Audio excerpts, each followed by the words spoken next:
it? Doesn't it burn? Jealousy, doesn't it consume your soul? Making you lose control. Jealousy. What is happening right now? We're gonna have to make an entire reel of Annie sings. What? Oh. That picked up, huh? Yeah, it did.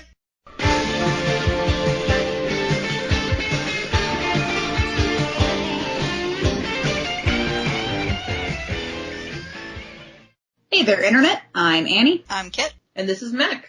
And this is the JEM, where we do an episode-by-episode recap of the 1980s cartoon JEM and the Holograms, because it is outrageous soap opera garbage, and that is exactly what we came here for. This episode is Starbright Part 2, Colliding Stars, and as you can probably tell by the title, this is Part 2 of a 3-part series of a plot where JEM and the Holograms try and fail to complete a movie deal whose plot is baffling to all outsiders. But when we left off, JEM and the Holograms had just quit the movie because the Misfits were jerks. Eric Raymond is now the head of a movie studio and also the director of this movie. We now have an issue with poor little Bonnie, the Vietnamese orphan. We have just found out that Bonnie has what did we call this? A degenerative eye condition. Yes, where in a matter of weeks, if not months, Bonnie will go blind. We pick up exactly where we left off. With Jerrica's beret, sitting on top of her head, but not in a way that a beret is supposed to sit. It does not. It certainly does not. The animators may have heard of a beret, but I don't think they ever had one to model, so they're just sort of like, I don't know, it's like a floppy sock. We learned that there's an experimental laser surgery that can sometimes work. Very experimental, very expensive. $250,000. Which, as the group inflation expert here, I looked this up, and that equals about $596,000 in today's money. Holy jeez, move to Canada. Here's the thing. In a very experimental procedure like this, meaning that there's a trial going on, generally in these situations, someone who volunteers to participate in this experimental trial, they are either going to be fully compensated for it, fully paid, they're going to be paid to participate in this trial, or they are going to have the experimental procedure available to them at a severely reduced rate. Neither of these things seem to be happening here. And one little side note before we move on to our next scene, in the background of this optometrist office, or I suppose at this point he might be an ophthalmologist, there is an eye chart. It has no letters on it. It is in fact a series of circles in a descending size. This is a Japanese eye chart, actually. This is a Japanese eye chart they put in the background of this, the animators did. So one assumes that simply they said, there's an eye chart in the background of the shot, or this is an optometrist office, and the Japanese animation team said, oh, okay, we should put an eye chart in there. Eye charts are the same everywhere, right? I mean, this thing doesn't even have any letters on it. Why would this eye chart thing not be universal? So they got it back, and there's a Japanese eye chart in this guy's office. John, my husband, the same John who appeared with us on the trailer episode, he majored in Japanese in college. That's right, he majored in weeaboo. So he's the one who pointed this out and seemed very satisfied with himself. So Jerrica brings this news of the very experimental eye procedure back to the Starlight Mansion, where we have Kimber in her only instance of using outrageous in the proper context. That's an outrageous amount of money. That's correct. It is Kimber. I was just like, well, duh. Why don't we just go get money from Starlight Music, that company that you won in a verbal agreement battle of the band scenario? Jerrica's like, oh yeah. And Get with that company. The place is abandoned. Nobody's been paying the bills. At all. All the furniture has been repossessed. Good job, Jerrica Benton. There's one employee. An Irish lady. And she's like, I tried to reach you until they shut off the phones. And it's like, has Mrs. Bailey not been taking messages? Like at Starlight Mansion? How have they not been able to reach her? I mean, I know we don't have cell phones yet, but they have an answering machine in their house. Surely somebody passed a message along. Did she just keep getting Starlight Girls? She just kept getting Ashley over and over. She was like, you don't know me, JEM sucks. And so Jerica's like, we'll fix this. Start cutting checks to take them to all of the people that we owe money to. And nobody's been paying the bills. What money is she talking about? But apparently it's all gone by the time they finally get all the furniture and potted plants and lights back. They probably could have gone without the potted plants. Like, they probably could have saved a couple of bucks there. We have to finish the movie. We're broke, they say, in order to get money for Bonnie's operation. Shouldn't this company be filing for bankruptcy at this point? But on top of this, there's some very fine emotional manipulation from Jerica here, where they're like, well, what are we going to have to do? We're going to have to, like, well, we can't go back to the movie. We're going to have to let Bonnie, we have to let this happen. And Jerica goes, who tells Bonnie she's going to be blind? She looks around the room. And all the girls look uneasily at each other. And it's like, nice social, emotional manipulation there, Jerica. Good job. Yeah, good job. Jerica goes back to essentially beg for their position in the movie back. It's interesting that Jerica does this on behalf of the holograms because she has been largely absent from any of these dealings with the holograms and this movie, which is kind of weird considering she's supposed to be like their manager. Eric says, yeah, fine, but you have to be my personal assistant. And she gets an awesome sweater vest for it, too. I really like this outfit, actually. This is one of the Jerica outfits they keep returning to, and I think she looks super cute in it. Pizzazz is initially mad as heck that they let the holograms come back. She actually throws things which is in actually a scene transition that I really like. What about you guys? Yep. I also just love Eric cowering as she throws things at him. It starts with her shrieking. This is how we know it's going to be a good scene. It's just Pizzazz shrieking like a pterodactyl. And Eric cowering. It's like, whatever is going to happen here, I am all about it. Unfortunately, the scene lasts like 5 seconds because all it does is say that, like, Pizzazz is like, now she's super on board because this means the holograms have to do whatever the Misfits say. And so, like, they come back, the Teamsters are like, wow, she really is snooty and stuck up. I guess she was just doing this to be a drama queen, whatevs. Until Video is like, one of the Starlight girls desperately needs an eye operation to save her eyesight.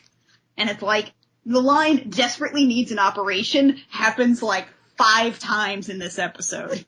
And they keep repeating it verbatim, and it makes me so happy because desperately needs an operation is one of the most soapy keywords ever. So Clash hears this and passes it along to the Misfits, right? Stormer is actually kind of cute. She's like, which little girl? Because Stormer actually cares. She thinks it might be Ashley. Exactly! Yeah. There's subtext there. It's adorable. In all incarnations, Stormer is the cutest. This is the part where we actually get to our first song of the episode. And joy of all joys, it is a Misfits song. Congratulations. It's another one of those, like, Roxy and Stormer shove their faces into the shot and say a word. And this is a song that I think they use at least once, if not twice more throughout the series. Yeah. This is also another point of Pizzazz trying to steal Rio from JEM/Jerica for reasons unknown, because people love Rio in the show, and Rio in the show is insufferable. But this is also the best version of that. Yeah. Because Pizzazz goes in this music video for the Rio smooch, and before she does it, she just shoves him out of the shot. Just like both hands, just shove him away. Like, I have him, I don't even want him. And after this music video, we have Jeff, the stunt double, who is still pretty sure he deserves Kimber's attention because he knows her name. So he's still like, hey, Kimber, hey, Kimber. Nick Mann is a jerk. And she's like, whatever. And then she just sort of walks past him. And he's like, excuse me while I go talk to the wall. Like, really? That just came out of your mouth? Are you this passive-aggressive? Why would she ever give you the time of day? Eric setting up and basically laying out the scene of what's going to happen. And the only reason I mention this is because we're supposed to have Nick Mann go up and he's entranced by Jim, but then Pizzazz walks in and she's glorious and he goes over to kiss her. And after Very beautiful, very glamorous. Very glamorous. And after he kisses her, he turns and he walks away and he's like, disgusting or something. And Eric walks up to try and, like, comfort or talk to Pizzazz. And Pizzazz, in the whiniest voice ever, which delights me, goes, I want a soda. I love it. I love it. And while this is happening, Rio comes in and he says more dumb things. Here's something that bothered me, right? I thought you had more pride. like, this is after a bunch of, like, hologram shenanigans, too, with Jim and Jerrica. Mm-hmm. And in the first episode, we have Synergy making, like, Aja and Shayna and Kimber into Jim for a little while, and Jerrica for a little while. Mm-hmm. So, we've got Jim and Jerrica having to slip back and forth, and we can see in the background, at least, that mostly Shayna, Aja, and Kimber are mostly just kind of standing around at this point. Why doesn't Synergy, or why doesn't one of them just pretend to be Jim/Jerrica? Because that would make sense. I'm still sort of floored by Rio's, like, I thought you had more pride. It's like, Rio, isn't being proud kind of your thing? Do you really value that trait about yourself? Whatever the case, we have Clash messing up the call sheets for the next day, and Jim and the holograms get them and find out that they're all called to different areas, and they don't know which one they actually have to go to, which starts the second music video, Show Me the Way, wherein we learn more about this movie that they're apparently in. They go through a bunch of different sets, which is where it seems like there's a bunch of different movies going on. Yeah, but the thing is, they don't act like these sets are out of the ordinary for their film that they're supposed to be in. I mean, are they supposed to be is this supposed to be their movie? I mean, they showed up late, though. I'm not sure I think these are just different movies going on. But in the studio. You can't really put up stages and take them down, like, in under 5 seconds. So you'd think when they wander in and they kind of see this space film with guys shooting lasers at dinosaurs, they'd kind of think, oh, okay, well, this is obviously not it, let's just leave through the door, rather than get right in the middle of it like they do. It implies to me that at some point in the film, there might be space laser shooting dinosaurs. Judging by what we see in this episode, I think it's safe to assume that anything you see that it could conceivably be part of the JEM movie. Also, this song, you guys, I feel like this thing is totally forgettable except for the refrain. I am almost certain that there is a cameo of a G.I. Joe character at the very end in, like, the naval scene. I think Shipwreck's in there. And I mean, Christy Marks worked on G.I. Joe, so it might just be generic sailor, but he looks kind of like Shipwreck to me, and in my heart of hearts, I want it to be real. So we go through, what is it? It's like dinosaurs and lasers, there's a cowboy scene, and there's, the warship at the end. Eric docks them a day's pay once they finally arrive at the correct soundstage, and maybe rightfully so, considering how many other movies that he has they've completely buggered up shots on. Yeah, they've literally just destroyed, and they've destroyed some sets with, like, a table breaking at one point. Yeah. But then we move into pirates fighting. I don't know what movie this is. What is this, Indiana Pizzazz? I would watch that. They've got, like, a Temple of Doom set, and everybody is in, like, Pirates of Penzance outfits. Yeah. And Rio is still in this movie. He punched the leading man. He should be so fired. Rio is a creep again because he approaches Jerrica and says, Jim isn't worth my time, which he's going to go back on in about 5 seconds, so let's not worry about that too much. And Jerrica gets super upset because he's insulting Jim, who is, of course, her other self. Yeah, he's like, I've decided Jim isn't worth my time. What? Jerrica has the best line here. Do me a favor. Don't come crying back to me when Jem does something you don't like. Does Rio think that Jerrica's aware that he's also dating Jem? Yeah, this is a weird thing here. I was talking about this the other night with a friend, and it's like, his line, I've decided Jem isn't worth my time. What is the context of this? Is he, like, coming up to Jerrica and announcing that he's no longer going to be romantically pursuing Jem? Telling her that he's going to be exclusively pursuing her now? Plus, the best part is that Rio ends it off by saying, what did I say? She just told you what you said. Rio is the biggest jerk in these episodes in particular. So from that, we go to Pizzazz being mad because Jim's in more scenes than her, to which Eric says, don't worry, relax, we'll cut them in editing, which is going to cut this film in half at this point. You're doing pretty big stunts and everything. You're blowing a lot of money on these scenes that you say you're going to cut. Okay, so there's a chasm. Jem's supposed to cross this chasm on a big log, while apparently, I believe I caught the line lava flow. Yeah. So there's supposed to be lava going on underneath this chasm. First off, Nick Mann is like, I'll let Jeff do this scene for me. And it's like, he's your stunt double? That's what he's supposed to do? And Jem has no stunt double, but Eric basically double dog dares her to do it. Not only that, he says that, oh yeah, you can have the stunt double if you're too scared, but it's coming out of your pay. There's union regulations against that kind of thing. To add on to this, there's not a safety net, which, like, the cinematographer brings up, and he's like, I'm not filming without this, so Eric fires him. And he's gonna film it, too. Because, Eric Raymond knows how to operate a huge advanced video camera. So Jim goes to charge across it as they're all filming this, and her high-heeled shoe breaks through the fake tree, and that thing is made out of paper mache. Yeah. And it starts falling, and she starts falling, and Rio leaps up and grabs a hold of a vine and swings across and grabs her all Tarzan style and lands on the other side, and then he declares his love for Jim and starts making out with her because he's totally done with her Jerrica, he swears. like Jeff calls in, it's like, yeah, go Rio, you're a regular Errol Flynn. It's like, thanks for the incredibly dated callback there. That was dated when this show was made. And so we tried to sit down and look at this episode and figure out how high off the ground Jem has to be at this point. We think if the chasm was about 10 feet tall, which it seems to be because Eric stands right in the middle of it, and let's say generously, he's at least 5 feet. Jem, when she's dangling from it, should be conceivably no more than about 3 feet off the ground. If nothing else, she's within jumping distance of the ground. This thing pulls some, there is no perspective continuity in this shot because, sometimes she's dangling, sometimes she's right there. This thing doesn't make any sense. There are some perspective things that are wrong here. It's about as incongruent as the Pit of Souls in the Hercules Disney movie.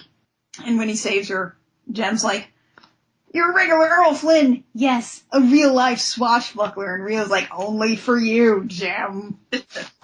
Smoochies. Smooches. Done with you. Video's been recording this whole thing. And when they notice this, Eric goes, that tape will ruin me, which allow me to quote Eric from last episode as amazing what lawyers can do if you pay them enough. How will that tape ruin Eric any more than any of the myriad terrible things that he's done? It's an excellent question. That is an excellent question. Clash doesn't care about questions, though. She goes into an editing room and asks for a tape eraser for a magnet thing, which is hilarious because you kind of forget that's a thing in sort of our digital age. And she speaks to the editor and she's like, I need a magnetic eraser. And he's like, for which movie? The Misfits movie. And he laughs and says, oh, that mess. But Clash snatches the thing from him and just leaves with a nerd. She calls him a nerd and leaves. And this may be the best scene in the episode. So Clash erases the tape, but it turns out Video has swapped the tapes for another one, so Clash erased the wrong tape. She recorded the whole accident. It's conveniently called Jem's accident, and she's going to give it to the unions until Jem says no. And if I may, I have written this whole thing down. You were almost killed. It was just an accident. And I thought you had brains. And I thought I wasn't worth your time. She storms off, and Rio says, women. Wow, Rio, did you really have to go there? Can we surgically remove Rio and just slot in comic Rio? We now flash to Jerrica entering Bonnie's room, and Bonnie goes, who's there? And then we briefly see Bonnie vision of her now degenerative eye condition, where she sees only Jerrica, clear as day, surrounded by brown.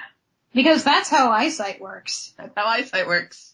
I would say maybe it's a neurological condition, but they're planning to fix this with lasers, so... And so after she has sent Bonnie to bed, one of the other holograms is like, are you sure you want to go through with this? No amount of money is worth that risk. And Jerrica sees the opportunity, takes it, and says, but Bonnie is. And now we come to the last scene. Where the movie, after having swashbucklers and a casino scene that was like super modern day, now is like Mad Max style motorcycling. Down a ravine where there are explosions. So first off, we have a random fan who comes onto what I assume is a closed set, if not an actual location shoot, and asks for an autograph. From Nick Mann. And he's like, and so the fan runs away, and Kimber's like, huh. As Kimber is rocked with this revelation that Nick Mann may be a snob, we have our third song for no reason, which is a JEM song called Love Is Doing It To Me. Which is, super super high-tech and sci-fi, but it also includes Pegasus, and for some reason, Julian and Shayna are making out. Yeah, Shayna and Julian, as the one couple who is currently in good standing, they get to ride Pegasuses and fly and frolic through a meadow. And JEM is paired up with Rio. Kimber is, by variation, paired up with, like, Jeff or Nick Mann. Shayna is paired up with Anthony Julian, and the implication from Aja's little segment where she's got, like, the lottery game with all the faces rolling up, the implication here is that Aja's got actually several men in rotation. Just, leave them in the car, crack the window, they'll be fine. I mean, aside from these weird, incongruent visuals, the song is another one of those that's just completely forgettable. Yeah. I'm not even really clear what it is that Love is doing. and after the song is over, we come to our crescendo here in what is maybe one of my favorite sequences in the entire show. Jeff walks Kimber through the stunt. Basically shows them, like, here's where the explosions are. We have a safe path through here. If you want, maybe if the actors walk through exactly what's happening here, there won't be any murder or death or any panic. And then, because he is actually talking to Kimber as an individual and not attempting to just sort of demand her attention, they actually sort of talk a little, and he's like, how about a kiss for luck? Which is a line that I'm pretty sure he stole from Link in the CDI Zelda games. And it works. She actually gives him a smooch. He actually puts his hand to his cheek where she kissed him, and he's like, hi. And that's when Roxy decides she also likes Jeff. Just out of nowhere. Yeah, she's like, let me give you a real kiss for luck. She sexually assaults him. She throws herself onto him and kisses him, and he pushes her away. And instead of saying, what the heck was that? Get off the set. Instead, he's like, I've got all the luck I need, which is like a Rio-esque delivery. So, Roxy is rebuffed by this guy that she had no interest in about 5 seconds ago and decides that the only course of action is to try to kill Kimber. So we have Clash go up behind the Fex guy. Clash her cymbals loudly so he gets distracted. And as Kimber's running along, Roxy sets off all the explosions. We see Kimber get jolted to the point that she probably lost her leg, and then she gets jolted again, so she slams hard against the ground. Everything is on fire again. She's on the ground. She looks up. Nick is there. She asks him to help her. He sort of stares at her and then just runs. Nick is the worst. He runs, leaving her alone in an explosion while Jerrica is like, Kimber! So Kimber's got a doll. Maybe you should buy it, kids. You never know how long Kimber's going to be around. She's the younger sister. She's basically cannon fodder. Every moment with Kimber is precious. She's the lyricist. She writes all the songs. She has a guitar. Will the guitar save her? Nothing can save her. Buy our dolls. Memento Mori, buy our dolls. I love this show. So in true Gem and the Holograms fashion, everything is on fire. And that is where we leave you. Before we say goodbye, what, based on the information that we've been given in this episode, combined with with part one, Kit, what do you think the plot of this movie is? Help? Like the plot of the movie Help? We learned that Jim and the Holograms don't think it's weird when they end up on sets including a dinosaur being shot by lasers on the moon, a cowboy, or things involving a ship going to war. There's a casino scene where Nick Mann has to be in love with Jim, and then he sees Pizzazz walk in, and she's glorious, gorgeous, outrageous. She's very beautiful, very elegant. Very elegant, and he wants to go over to her and make out with her instead in a casino. Mm-hmm. And we also have a bunch of pirates fighting in something, and then there's something about having to run over a ravine in Pirates of Penzance sort of costumes, and there's lava below it. At the very end, there's a Mad Max style dash through a bunch of explosions, leap onto a motorcycle drive-off scene. So that's what we've added to our information about this film. Along with our two pre-existing music videos from the first bit, and the understanding that our movie is called Starbright. Well, it's called Starbright, but the slate says Misfits JEM the movie. I checked. I also noted in one of the clappers that the casino is called Casino Scene 23. Meaning, I believe, by the way this is staged, that there are 22 other scenes in this casino at least. Okay, we were talking about A Hard Day's Night last episode. I'd like to put forward the new theory. The Chipmunk Adventure. I can see it. It's just the Chipmunk Adventure. Mac, do you have any other theories as to what the plot of this movie is? I am completely lost. Mm-hmm. I'm gonna go with the Chipmunk's Adventure. Okay. Because I like that one, and I really hope there are dolls full of diamonds, and I hope they're dolls of pizzazz. Kit? I'm gonna go with my previous theory, the Beatles movie Help, with like the cult. Let's hope we actually get some clarity next time. I don't think it's likely. So, until next time, with this absurd movie, this has been the Gem. Are you okay? I'm just thinking about this movie. I don't know what's happening. I'm trying to maintain my composure, but I don't understand it.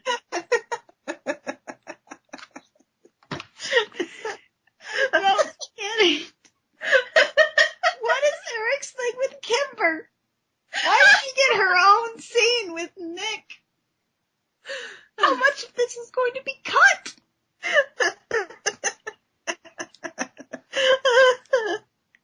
Why is Rio there? I don't know. Okay, guys. So, until next time, I'm Annie. I'm Kit. And I'm Mac. Strangely enough, this has been the Gem Jam, where a bird in the hand is worth two in the outrageous.